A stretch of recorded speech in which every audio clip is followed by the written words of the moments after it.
Eto na yata ang pinaka-satisfying na pangyayari ngayong playoffs mga idol. Pinoy ba naman ang angasan nitong si Scoot Henderson? Hindi niya inasahan ang gagawin sa kanya ni Dylan Harper. Tinanggalan ng angas ni Dylan Harper. Hay, pati si D-Wade. Mas tumaas pa ang tsansa ng Portland Trail Blazers sa game series na to dahil out sa game 3 si Victor Wembanyama with a concussion. Big man na Donovan Clingan to start the game 3-pointer dito sa Portland.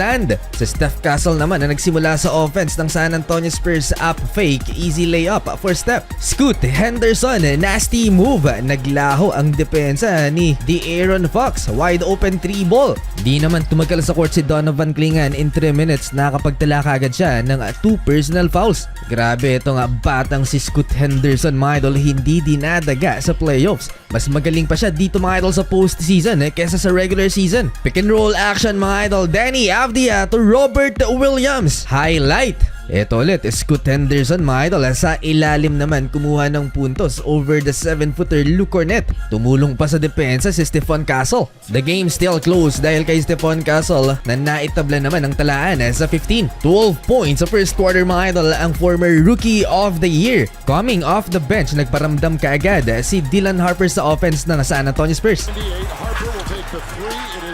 Parang Ja Morant ang galawan nitong si Stephon Castle sa first quarter spin cycle. Nasty move, nasa kanya lahat ng load mga idol sa game na to for the San Antonio. Hanggang sa makabalik si Wemby, kailangang magbuhat ni Stephon Castle dahil hindi rin nag-step up so far ang mga role players kagaya ni Devin Vassell na 0 sa first quarter. Robert Williams, another basket in the paint. Luke Cornet naman stretches the floor with a triple to end the first quarter 29-27. Lamang ng dalawang Portland. And speaking of role players, nag-step up na dito sa second half. Devin Vassell 3-point basket. Lamang na ng 5 ang San Antonio Spurs 34-29. Involved sa pag-hype sa kanyang mga teammates itong si Wemby. Kahit papaano gumagawa ng paraan si Victor Wembanyama para at least man lang makatulong sa pag-boost ng confidence ng kanyang teammates. Consistent naman si Jrue Holiday from first quarter at maging dito sa second quarter mga idol, siya na ang leading scorer ng Portland Trail Blazers with 12 points and highly efficient 62% shooting from the field.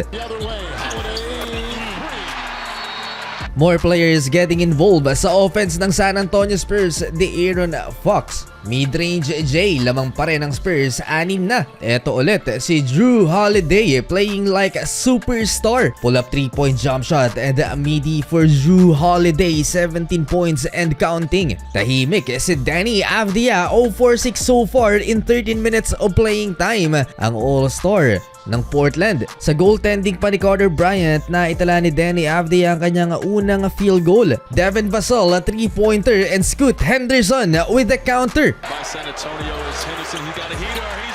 Confidence is off the charts for Scoot. Nagkakapitalize sa paint si Stephon Castle, na-check na siya dito ni Robert Williams, supalpal, but De'Aaron Fox bumawi, 3. Umabot ng 10 ang lamang mga idol ng Portland Trail Blazers bago nag-mini run naman ang San Antonio Spurs. Fox, here's a free.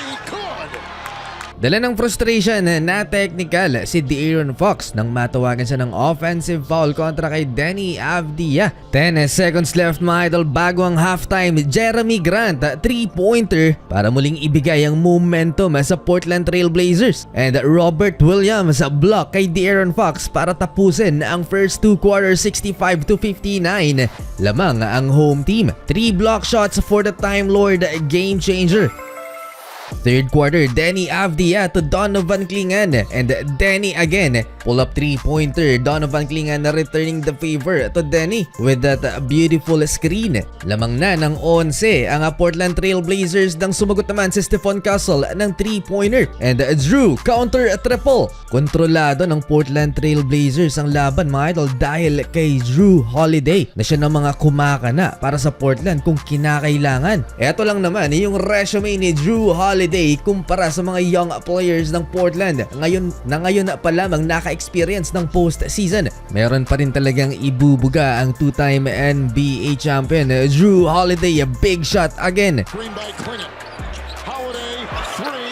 25 points and counting mga idol for Jrue, 5 triples at may 2 steals din.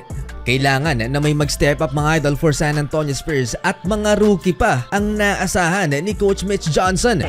In the corner, it's a three, and it will go down. Pero sinisindak ni Tumani Camara mga idol si Dylan. Trinash-talk ba naman ang rookie? Isa pang rook ang nagtala ng tres mga idol si Carter Bryant. Top of the key 3 ball. Filthy step back against Robert Williams. Manageable ang lead ng Portland 84-77. Pumapalag pa rin ang San Antonio Spurs. Eto na, Keldon Johnson ng 6th man of the year. 3-point basket, 2-possession game. And Dylan Harper stepping up off the bench. Second chance opportunity. Offensive rebound for Dylan and 2-pointer. 85-83. Eto ang playoffs. Kailangan ng kumpiyansa. Inangasan ni Keldon Johnson si Scoot Henderson. Nilabasan pa ng dila. Mas naging exciting palalo ang laban nang sinabayan ni Scoot Henderson sa pangtatrash talk ang San Antonio Spurs. Si Dylan Harper naman ang inangasan niya mga idol. 33 seconds left sa third quarter. Technical doon si Scoot Henderson sa ginawa niya kay Dylan. Siyempre may dugong Pinoy yan.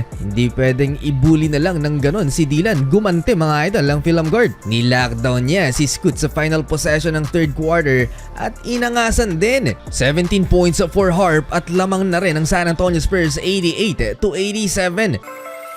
Kumpiyansa ang second overall pick mga idol. 3-point basket sa harap ng bench ng Portland. Sabay 3-finger sign. Takeover mode na ang lefty guard. Pinanis pa si Drew Holiday. Looks like a veteran move for Dylan Harper. Panis din si Scoot. Nagparamdam ulit si Drew Holiday sa offense ng Portland Trail Blazers for the lead 95-93. But Dylan Harper catching a fire 96-95. Sabay trash talk sa courtside fans ng Blazers. At ang sumunod na pangyayari mga idol ay nagpawaw kay Dwayne Wade dahil sa ginawang to ni Dylan Harper. Panis si Scoot Henderson at pinosterize si Robert Williams. Against Henderson, he'll drive.